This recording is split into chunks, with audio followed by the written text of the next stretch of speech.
Malgré le nombre croissant de religions, de sectes et de philosophies dans le monde entier, beaucoup continuent de ressentir cet immense vide dans leur cœur. Est-il possible de remplir définitivement ce vide? Je ne sais pas si vous le savez, mais un des endroits au monde présentement où le christianisme connaît une très grande croissance, c'est la Chine. On va même jusqu'à dire qu'il y aurait, à chaque jour, au-delà de 2000 conversions au christianisme en Chine. Et à ce rythme-là, des experts disent que d'ici 30 ans, probablement que le tiers de la Chine serait chrétien.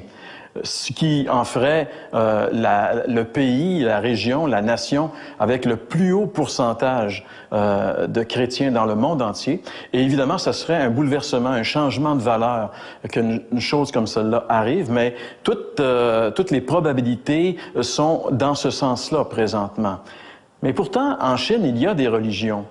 Il y a le taoïsme, il y a le confucianisme, il y a le bouddhisme, mais ces religions, comme toutes les religions, laissent l'individu vide. La religion ne peut pas combler le cœur de l'homme.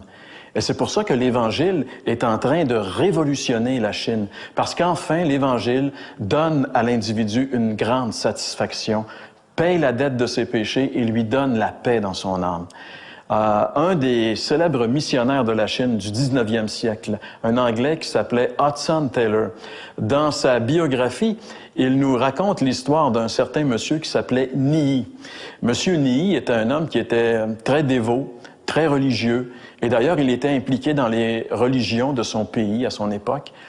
Même à un moment donné, il était le chef bouddhiste de sa région. Mais malgré toute son implication dans les religions, il demeurait vide. Il n'y avait aucune assurance face à l'éternité et il continuait de rechercher la vérité.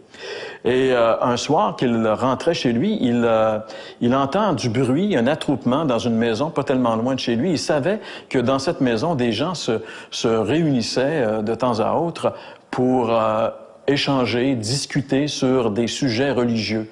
Alors, comme ça l'intéressait, ce soir-là, il est allé, avant d'aller chez lui, il est allé dans ce rendez-vous. Et quand il est entré dans la maison, c'est Hudson Taylor, le missionnaire, qui était en train de proclamer l'Évangile. Et il était en train de le faire à partir du serpent, de l'histoire du serpent de bronze qu'on retrouve dans l'Évangile de Jean au chapitre 3. Et ce soir-là, en écoutant simplement l'histoire du serpent de bronze proclamée par Hudson Taylor, M.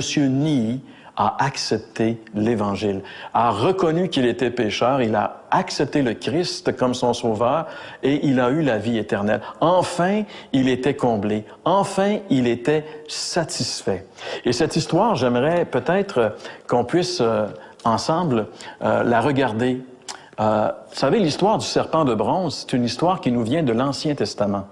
Quand les Israélites ont quitté l'Égypte, où ils avaient été en captivité et en esclavage pendant plusieurs siècles, sous la conduite de Moïse, on connaît bien l'histoire, enfin la plupart d'entre nous, les Israélites ont réussi à se libérer de l'emprise du Pharaon.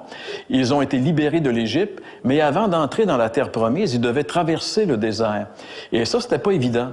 Et lorsqu'ils sont entrés dans le désert, les livres des Nombres, entre autres, dans le Nouveau Testament, nous racontent cette histoire-là et nous racontent que très souvent, les Israélites s'impatientaient après Dieu, murmuraient contre Dieu, se plaignaient continuellement, grognaient et à un moment donné, Dieu ne pouvait pas supporter l'attitude de ce peuple qu'il avait libéré et qu'il avait pris sous son aile.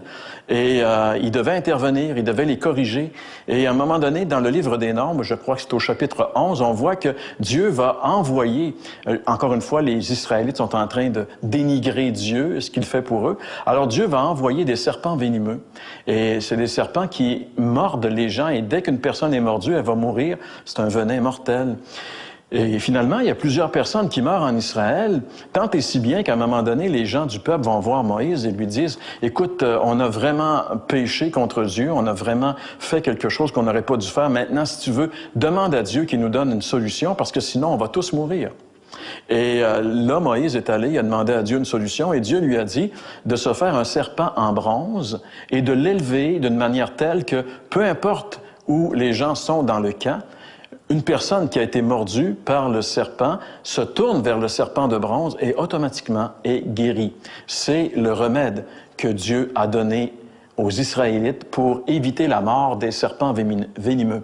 Et Jésus, un jour, a fait une application de cette histoire à sa propre personne. C'est ce qu'on peut lire ensemble dans Jean, chapitre 3, les versets 14 à 16. Jésus dit, « Et comme Moïse éleva le serpent dans le désert, il faut de même que le Fils de l'homme soit élevé, afin que quiconque croit en lui ne périsse point, mais qu'il ait la vie éternelle.